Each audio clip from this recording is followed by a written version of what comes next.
Let me just grab a napkin real quick. Just knocked over my coffee here. Strong start to the day. Right. Just a minor casualty on the desk. But I think we're good to go.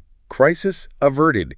So good morning, afternoon, or evening, regardless of what time zone you are in right now. Welcome back to Sip and Talk. How is everyone doing today? Doing great, even with the flying coffee. Yeah, we recover quickly around here. So Sip and Talkers, I have a very specific question for you today. Have you ever noticed this highly specific phenomenon at, say, our Silicon Valley office parties, or maybe when you are just looking around a Friday happy hour? I know exactly the phenomenon you are talking about. You see these middle-aged guys, right? And they are not outwardly overweight. Their arms and legs are totally normal. Their faces aren't particularly round or anything. But they have these bellies protruding like fully inflated basketballs. Like a literal sphere just sitting under their shirt. Exactly. And the craziest part is, if you accidentally bump into one, the belly isn't soft. It is absolutely rock hard. Right. And we always laugh it off. We call it a beer belly. But our mission today on Sip and Talk is to figure out exactly what is going on here. Is beer really the sole culprit? And more importantly, why does this specific type of fat act like a completely different organ? It is honestly one of the most fascinating and frankly misunderstood biochemical processes happening in our bodies right now. Because everyone just assumes the beer is turning into fat, right? Right. They think the beer itself is magically fermenting or, transforming into a solid mass of belly flesh.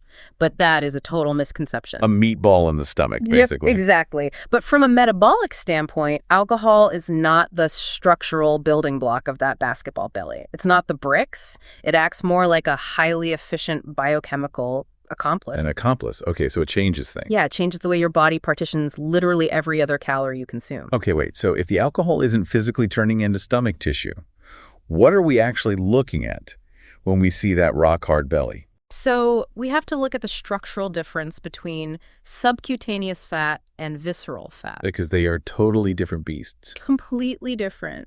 Based on the endocrinology papers we're looking at today, subcutaneous fat, which is that soft, pinchable fat just under your skin, it acts a lot like your home's basement storage room. Okay, the basement. I like this analogy. Right.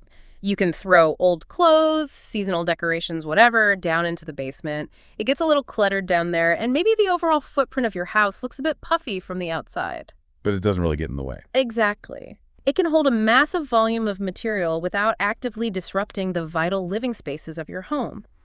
Subcutaneous fat is largely metabolically passive compared to what is happening deeper inside. So then what is visceral fat doing? Well, visceral fat is the hard fat pushing out from deep inside the abdominal cavity. So if subcutaneous fat is the basement, visceral fat is like taking all those heavy boxes of junk and hoarding them right in the middle of your living room walkway. Oh, wow. That sounds like a massive hazard. It is. Biologically speaking, it is stored within the omentum and the mesentery, which are tissues that physically wrap around your vital organs. Your liver, your intestines, all that. Right, your pancreas, too. It doesn't just sit there quietly. It is actively tripping you up, blocking the doorways, and literally physically crushing your internal organs. Right, I guess that anatomical location explains the physical sensation. That tight drum feeling you get when you touch it. Yeah, because there's nowhere else for it to go. Right. The visceral cavity has a fixed volume. The visceral fat sits entirely behind the abdominal muscle wall. So as that fat depot expands, it pushes the transversus abdominis and the rectus abdominis muscles outward from the inside. From the inside out. Exactly. The muscle wall is stretched to its absolute maximum tension over this growing mass of fat, which is exactly why it feels tight and unyielding. You are literally feeling a muscle wall under immense internal pressure. You're tapping on a fully inflated tire. It creates massive intra-abdominal pressure. But this actually brings up a crucial piece of the puzzle that the data highlights, which is the genetic and hormonal zoning laws. Zoning laws. Yeah, the rules that dictate where this fat actually gets stored. Genetics and gender set very strict rules for where your body is allowed to build its storage. Which honestly feels like a profound biological injustice when you look at the gender divide. Oh, it completely is. Because you rarely see a female engineering director walking around our tech campuses with a rock-hard basketball belly. The data clearly shows this is predominantly a male phenomenon, at least up until a certain age. Right, and looking at the hormonal mechanics, it all comes down to receptor density and how testosterone and estrogen dictate fat partitioning.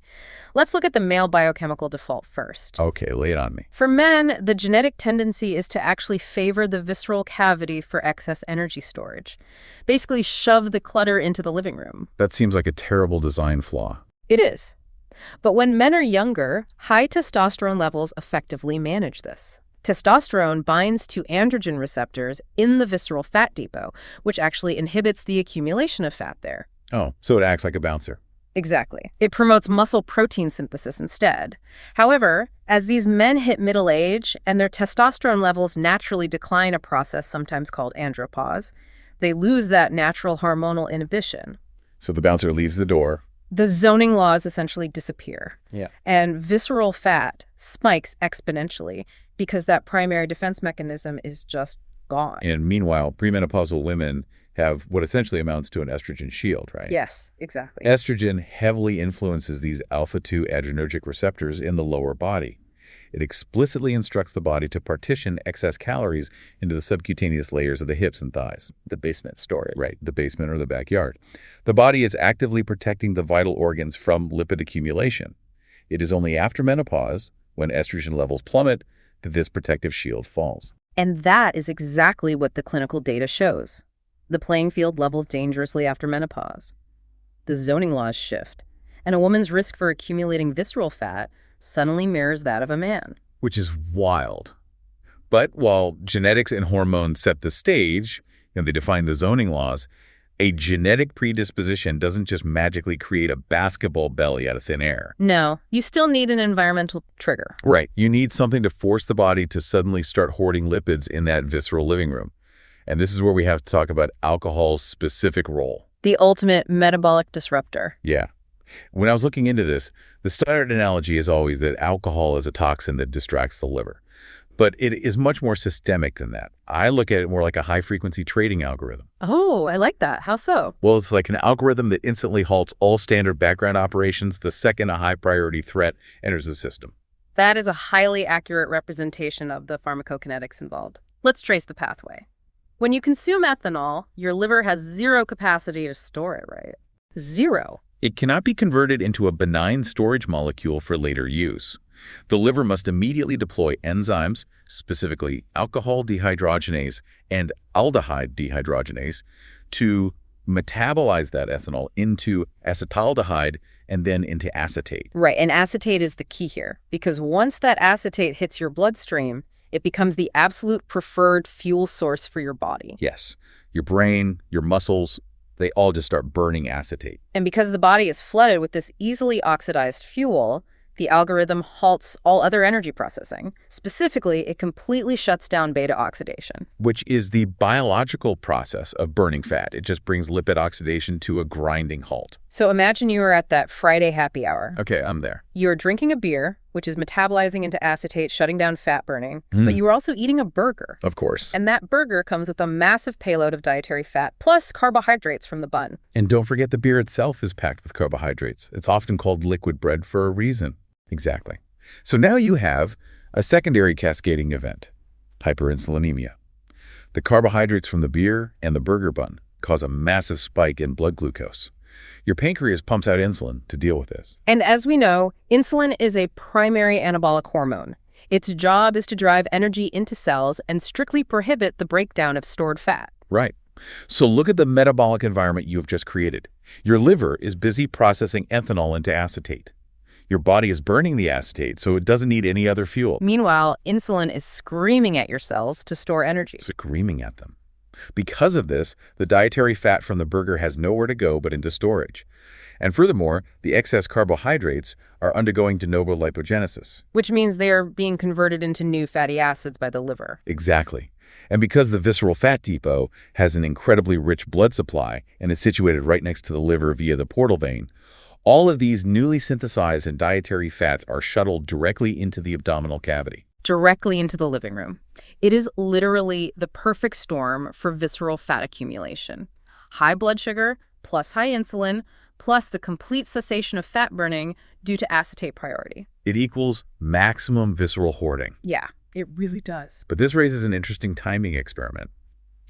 If the confluence of these events is what causes the issue, what if we separate them? Okay, how do you mean?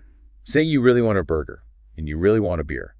You eat the burger, let your liver process it, and then wait 3 hours before you drink the beer. Does that save you? Well, it is a logical hypothesis, right? If you wait 3 hours, the burger is mostly processed. The postprandial insulin spike has started to come down to baseline. So the carbs have largely been stored as glycogen. Right. You have successfully decoupled the hyperinsulinemia from the acetate processing. But I feel a but coming. Yeah, you haven't really outsmarted biology. You've just traded one metabolic crisis for another. Classic. Because if you wait 3 hours, you are introducing the issue of gastric emptying. Your stomach is now relatively empty. The pyloric sphincter is open. When you drink that beer, the ethanol doesn't sit in the stomach to be slowly absorbed. It dumps straight into the duodenum. Exactly. And it is absorbed into the bloodstream incredibly fast, which means your blood alcohol concentration spikes rapidly. Oh, so you just get intoxicated way faster. Right. And that rapid absorption of alcohol on an empty stomach often triggers a reactive drop in blood sugar. Your brain senses this rapid fluctuation and interprets it as a severe energy deficit, which triggers intense, neurologically driven hunger. Yes. This is the classic late-night craving phenomenon. Oh man, the emergency signals demanding immediate calorie-dense energy. That is why you suddenly have an overwhelming urge to order like late-night ramen or pizza or fried chicken. Exactly. And if you give in to that craving, you recreate the exact hyperinsulinemic, high-fat environment we just talked about right in the middle of alcohol metabolism. And if your total caloric intake for the day exceeds your expenditure, all of that excess still becomes visceral fat. You are right back where you started. The timing trick does not give you a physiological free pass. Well, that's depressing. But this brings us to the most practical part of our discussion today. Because we aren't going to tell you to completely abandon your social life or never attend a happy hour again. No, nobody wants to hear that. The goal here is to execute real, actionable damage control based on the science. And the data actually offers a massive physiological silver lining here. It really does, which is a huge relief. Right. As dangerous as visceral fat is, and it is incredibly dangerous, actively secreting inflammatory cytokines and directly contributing to metabolic syndrome and cardiovascular disease, it operates on a very strict last in, first out principle. This is a crucial point for anyone listening who might be worried about their own metabolic health.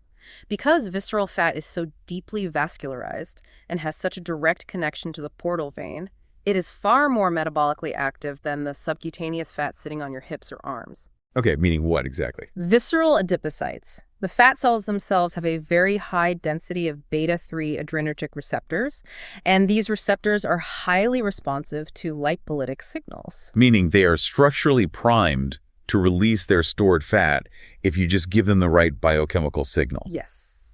That is a huge relief. It basically means the living room clutter is actually the easiest to clean up if you just change the inputs. Let's make this practical. Let's talk about our mutual friend, Mickey. Oh, Mickey. He loves sitting in his armchair, reading philosophy and sipping his whiskey. From a metabolic standpoint, Mickey's drink of choice completely changes the insulin signaling environment compared to a beer drinker, right? Mickey is absolutely onto something. By choosing a distilled spirit like whiskey or even gin or vodka mixed with plain sparkling water, he is completely removing the carbohydrate payload from the equation. So no liquid bread for Mickey. Right. Distilled spirits contain calories from the ethanol, yes, Okay. And his liver still has to prioritize acetate metabolism, which pauses fat burning. But, and this is the critical difference, right? Without the massive carbohydrate load of a beer, there is no corresponding hyperinsulinemic spike. Exactly. The insulin signaling remains relatively flat. The body isn't being aggressively commanded to initiate de novo lipogenesis and store new fat. So drink swaps are step one. Swap the beer for the whiskey or the gin and soda. But you also have to manage the food matrix. Because you can't go to a happy hour, drink sparkling water and gin, and eat nothing. No, you'd be miserable. The golden rule of damage control is to entirely avoid combining exogenous ethanol with high glycemic carbohydrates or dense dietary fats. So you have to swap the bar snacks. If you want to protect your visceral cavity, you swap the fries, the pizza, and the loaded nachos for high-protein, high-fiber options. Yes, we are talking edamame, sashimi, or grilled chicken breast skewers. Protein digests slowly and has a minimal impact on insulin compared to refined carbohydrates. And fiber physically slows down the gastric emptying rate, right? Right, it slows down nutrient absorption. By making this specific macronutrient swap, even when your liver halts normal operations to process the alcohol, there is no massive payload of easily converted lipids or sugars waiting to be shuttled into the visceral depot. That makes perfect sense. And hydration plays a vital role here as well. Enforcing a 1-to-1 water rule, so drinking 1 full glass of water for every alcoholic beverage, helps manage the blood alcohol concentration curve. It mitigates the acute dehydration that often masquerades neurologically as that late-night fake hunger we discussed earlier. It keeps your liver's metabolic pathways functioning with adequate cellular hydration. Okay, so that's the input side. Now let's talk about the physical mechanics of burning it off, because the fitness industry loves to sell spot reduction. Oh, don't get me started. I know guys who try to do 100 sit-ups before bed to, cure a weekend bender. But functionally, doing crunches to burn visceral fat is like trying to empty a swimming pool with a teaspoon. Spot reduction is a biological myth. It is entirely ineffective for this specific tissue. I mean, doing endless crunches will certainly build the rectus abdominis muscles, but because those muscles sit in front of the visceral fat depot, hypertrophy of the abdominal wall might, ironically, just push your belly out even further, Making the basketball look even worse. exacerbating it completely. So how do we actually access those beta-3 adrenergic receptors you mentioned earlier? The data suggests you have to impose a massive systemic energy debt. You have to raise the basal metabolic rate of the entire organism. And you do this through high-intensity interval training, like sprints or heavy multi-joint compound lifts. Things like squats, deadlifts, heavy rows. Exactly. The mechanism here relies on catecholamines.